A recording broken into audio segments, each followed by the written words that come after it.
પાઠ 11 ખેતી.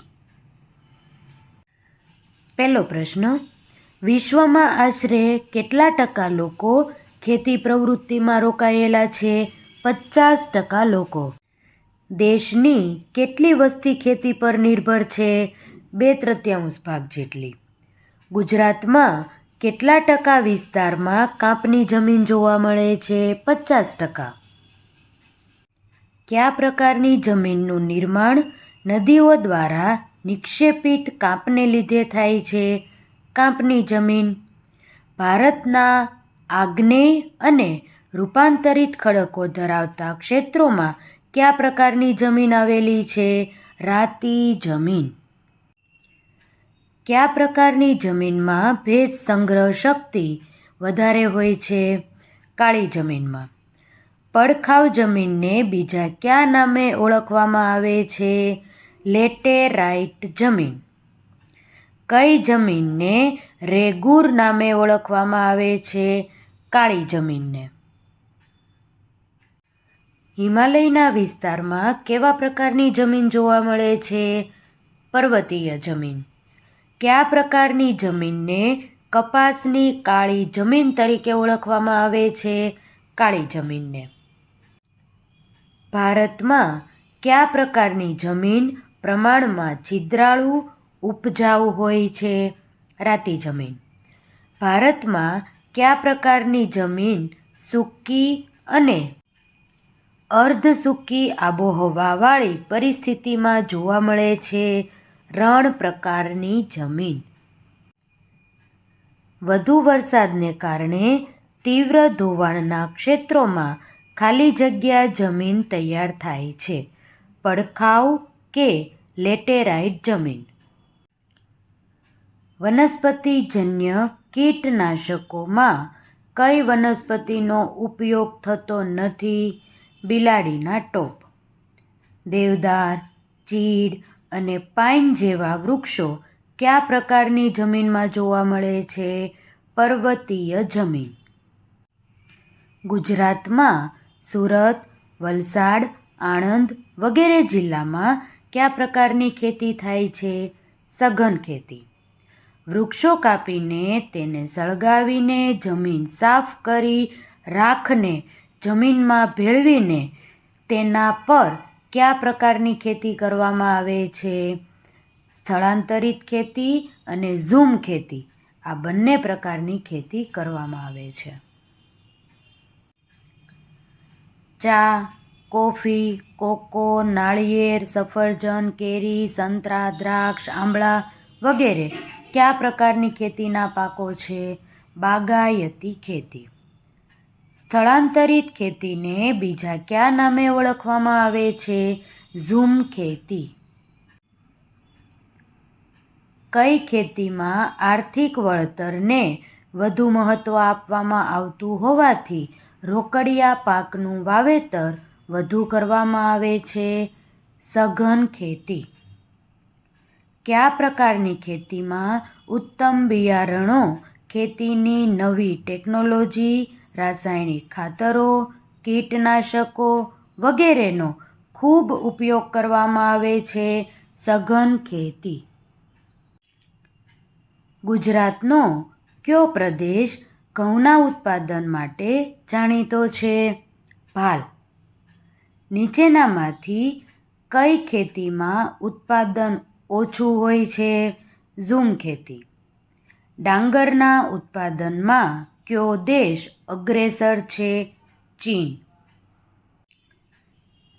ગુજરાતનો કયો પ્રદેશ લાંબા તારના કપાસના ઉત્પાદન માટે જાણીતો છે?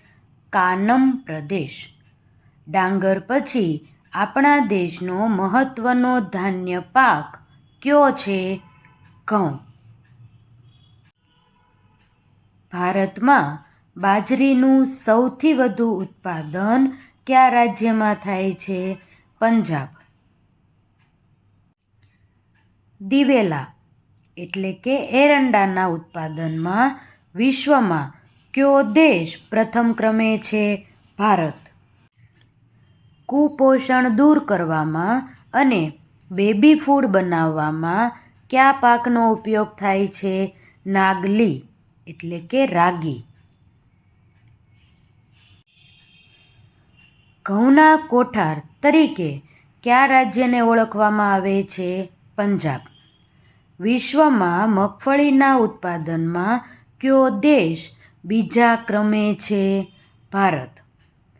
બાજરીના પાક માટે કયા પ્રકારની જમીન વધારે અનુકૂળ છે? રેતાળ અને ગોરાડુ જમીન. ગુજરાતના કયા જિલ્લામાં બાજરીનું ઉત્પાદન સૌથી વધારે થાય છે? બનાસકાંઠા. વિશ્વ અને ભારતનો મહત્વનો તથા મુખ્ય ખાદ્ય પાક કયો છે? ડાંગર. ગુજરાતમાં મગફળીનું સૌથી વધુ ઉત્પાદન કયા જિલ્લામાં થાય છે? જૂનાગઢ. નીચેનામાંથી કયા પાક માટે ટપક સિંચાઈ પદ્ધતિ અનુકૂળ નથી? ઘઉં. મને ઓળખો. હું દિવેલાના ઉત્પાદનમાં સમગ્ર વિશ્વમાં પ્રથમ ક્રમે છું. ભારત. ભારતમાં સૌથી વધુ દિવેલાનું ઉત્પાદન કયા રાજ્યમાં થાય છે? ગુજરાત. ગુજરાતનો કાનમ પ્રદેશ કયા પાક માટે જાણીતો છે? કપાસ. વિશ્વમાં દિવેલા ઉત્પાદનમાં ચીનનો ક્રમ કેટલામો છે? બીજો.